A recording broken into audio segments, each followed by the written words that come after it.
बिस्मिल्लाहिर्रहमानिर्रहीम। आज स्टार्ट करते हैं। हमारा टॉपिक है इफ़ स्टेटमेंट।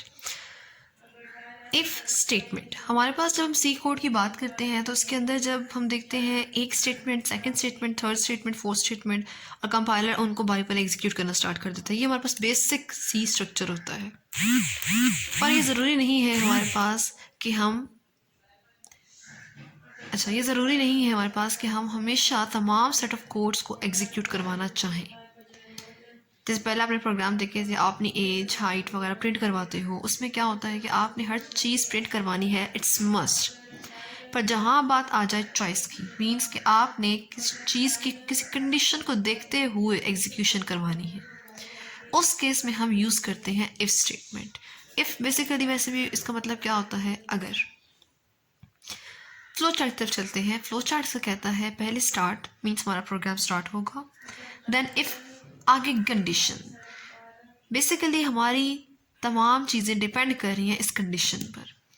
इफ़ के अंदर जो कंडीशन होगी वो डिसाइड करेगी कि क्या हमारा प्रोग्राम फर्दर एग्जीक्यूट करेगा एसोसिएटेड कोड को या नहीं करेगा।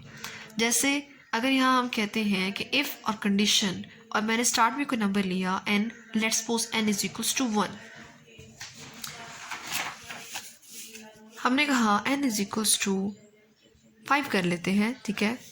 और साथ हम कहते हैं कि if this n mod 2 gives us 0. Now this is actually the formula to find even odd.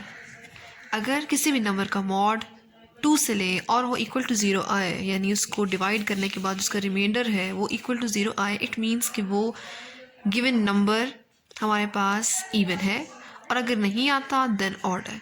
सो यहाँ पे क्या हो गया, हम ले रहे हैं कंडीशन। अगर कंडीशन ये वाली ट्रू है then given set of code execute कर दो, अगर नहीं है तो इस सब को स्किप करके आप नेक्स्ट पे आ जाएं। लेट्स सपोज मैं साथ ही कहती हूँ कि प्रिंट एफ कर दो, स्टॉप कर।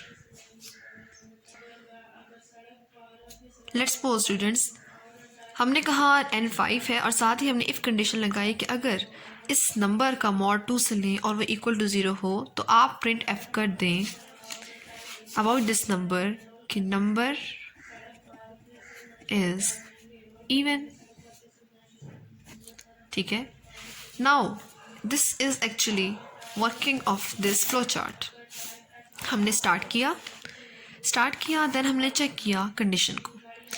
कंडीशन हमारे पास है यहाँ पे इफ़ कंडीशन, यानी कि नंबर मॉड 2 इक्वल्स टू 0।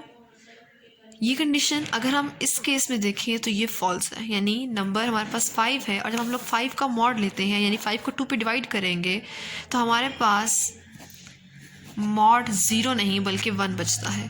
सो इस केस में इफ़ कंडीशन फॉल्स हो गई, सो फॉल्स होने के बाद हमारा प्रोग्राम एंड हो जाएगा। मीन्स कि ये सेट ऑफ कोड एग्जीक्यूट नहीं होगा बल्कि हमारे पास इफ़ पूरा ये पोर्शन स्किप एंड देन हमारे पास नेक्स्ट स्टेटमेंट पे जो भी होंगी उस पर आ जाएगा। सो अगर तो ये हमारे पास कंडीशन ट्रू हो देन ट्रू के बाद हमारे पास कंडीशन है एसोसिएटेड कोड। अब अगर हम इसी प्रोग्राम के अंदर सपोज करते हैं नंबर हमारे पास लेट्स सपोज 52 है। नाउ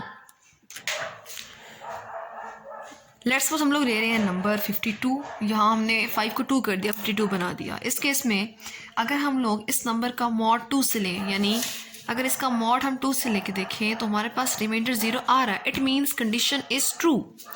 नाउ हमने फ्लो चार्ट में देखा था अगर कंडीशन ट्रू होगी देन क्या होगा, एसोसिएटेड कोड की तरफ जाएगा हमारा कंपाइलर ने जब चेक किया कि कंडीशन ये ट्रू है तो इसका एसोसिएटेड कोड ये है, ये हमारे पास इफ़ का एसोसिएटेड कोड है, यानी वो इसको एग्जीक्यूट करेगा।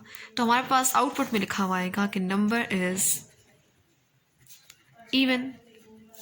This is our output, means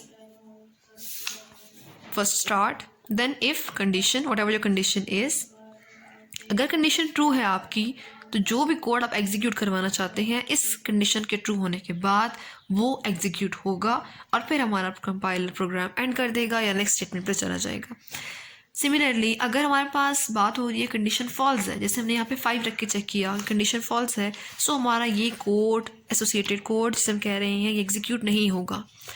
associated code basically इस पर आपने कंफ्यूज नहीं होना। अगर हम यहाँ पे देखें एसोसिएटेड कोड होता क्या है, आपके पास इफ़ में जो कंडीशन है अगर ये ट्रू है, ठीक है, अगर ये कंडीशन ट्रू है देन आपका ये ब्रैकेट के अंदर जो कोड होता है एसोसिएटेड कोड ये एग्जीक्यूट होगा, ठीक है। अगर हमारा ये कोड दिस कंडीशन अगर ट्रू होगी हमारी, उसके बाद ही हमारा ये एसोसिएटेड कोड एग्जीक्यूट होगा, ठीक है।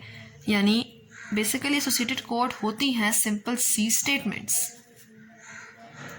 पर ये डिपेंड करेंगी इस पर, अगर कंडीशन ट्रू देन ये स्टेटमेंट एग्जीक्यूट होंगी, अगर कंडीशन फॉल्स हो जाएगी तो ये पूरा सेट ऑफ स्टेटमेंट चाहे 1 हो 2 हो 10 स्टेटमेंट्स हो सारी स्किप हो जाएंगी और हमारा कंपाइलर नेक्स्ट कमांड की तरफ आ जाएगा। सो आपको अगर देखें इफ़ कंडीशन देन कोड, तो हम कह सकते हैं कि ये एसोसिएटेड कोड की डेफिनेशन भी है और ये हमारे पास सिंटैक्स है सिंपल इफ स्टेटमेंट का। एग्जांपल की तरफ देखें, वॉइड मेन, ये हम प्रोग्राम बॉडी से स्टार्ट कर रहे हैं, ऊपर हेडर फाइल आप लोग खुद ले लीजिएगा। Void main then program body start bracket, हमने लिया एक वेरिएबल इंट n और उसको साथ ही वैल्यू इनिशियलाइज करवाई 12। नाउ हम चेक करना चाहते हैं if this a mod 2 gives us 0, यानी इस a का अगर आप 2 से डिवाइड करो और इसका अगर रिमाइंडर आपके पास इक्वल टू 0 आए, देन अगर आए मीन्स इस कंडीशन को अगर ये ट्रू हो, फिर आपका ये एसोसिएटेड कोड जो मैंने स्पेशली ब्लैक इससे हाईलाइट किया हुआ है, ठीक है, देन ये एग्जीक्यूट हो जाएगा। यानी अगर ये कंडीशन ट्रू होगी तो आपका ये सेट ऑफ कोड जो इसके अंदर जितना भी कोड है वो एग्जीक्यूट हो जाएगा। अब यहाँ हमारे पास बेसिकली 2 स्टेटमेंट्स हैं, ठीक है, ये दोनों स्टेटमेंट उस केस में उस टाइम एग्जीक्यूट होंगी जब आपके पास ये कंडीशन ट्रू हो जाएगी। अगर ये कंडीशन ट्रू नहीं होगी तो आपका ये पूरा सेक्शन जो इस ब्रैकेट ओपनिंग से ब्रैकेट एंडिंग तक है ये सारा का सारा इग्नोर कर देगा कंपाइलर, और इसके बाद यहाँ कंडीशन चेक करेगा, अगर कंडीशन फॉल्स है तो वो इस सब को स्किप करके वो प्रोग्राम एंड कर देगा। सो एसोसिएटेड कोड बेसिकली सिंपल सी स्टेटमेंट्स ही होती हैं, पर ये डिपेंड करती हैं कंडीशन पर। अगर कंडीशन ट्रू है देन ये कोड एग्जीक्यूट हो जाए, कोड मीन्स स्टेटमेंट, फिर ये स्टेटमेंट एग्जीक्यूट हो जाए, और अगर कंडीशन फॉल्स है तो ये स्टेटमेंट स्किप हो जाए। हालांकि अगर हम लोग सिंपल सी प्रोग्राम देखें तो उसमें क्या होता है कि हम लोग तमाम स्टेटमेंट एग्जीक्यूट करवाते हैं, ऐसा कभी नहीं हुआ कि एक छोड़ दी नेक्स्ट कर ली, वो सिंपल स्टेटमेंट्स हैं। ये वो कोड है जो तब एग्जीक्यूट होगा जब आपके पास गिवन कंडीशन ट्रू होगी, और कंडीशन कौन बताएगा? If statement. If statement, condition, code और साथ ही कोड की ब्रैकेट्स एंड हो गई, और ये हमारे पास आउटर जो हमारे पास समझे बॉडी है उसकी एंड हो रही है। नाउ लुक, अगर हम कहें कि a का mod 2 से लें, यानी कि अगर हम 12 को डिवाइड करें 2 पर, तो हमारे पास रिमाइंडर बच रहा है 0, ठीक है, मीन्स कंडीशन ट्रू है। कंडीशन जब ट्रू हो गई तो हमने क्या कहा था, हमारे पास जो इसकी इफ़ स्टेटमेंट की एसोसिएटेड कोड की बॉडी है उसके अंदर वो एंटर हो जाएगा, यहाँ से यहाँ तक है ना इसकी।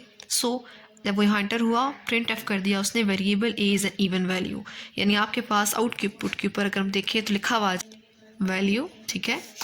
और नेक्स्ट स्टेटमेंट क्या एग्जीक्यूट हो जाएगी कि you are doing great job, means तब ट्रू हो जब ये कंडीशन ट्रू हो, देन हमारे पास ये एग्जीक्यूट हो जाएंगी, और यहाँ हमारे पास इफ़ की कंडीशन एंड हो गई, उसकी बॉडी एंड होगी और साथ ही प्रोग्राम एग्जिट हो गया।